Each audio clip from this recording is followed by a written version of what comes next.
Secara hukum, penegasan UGM itu sebenarnya tidak berdampak terhadap proses itu dapat dihentikan atau tidak. Karena berdampak atau tidaknya sebuah proses penyidikan itu adalah apa yang disampaikan di depan penyidik atau apa yang disampaikan oleh para saksi di hadapan penyidik. Dan untuk menentukan apakah sebuah peristiwa hukum itu peristiwa pidana itu dapat dihentikan atau tidak dengan mudah juga.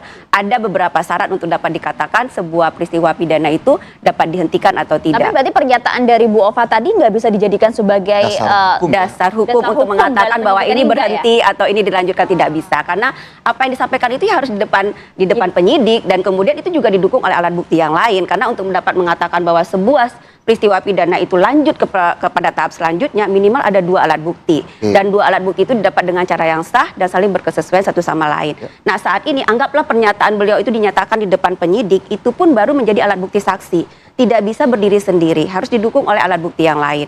Ada 5 alat bukti yang diatur di KUHP. Pertama adalah alat bukti saksi, kemudian alat bukti surat, alat bukti keterangan ahli, kemudian petunjuk, kemudian keterangan terdakwa.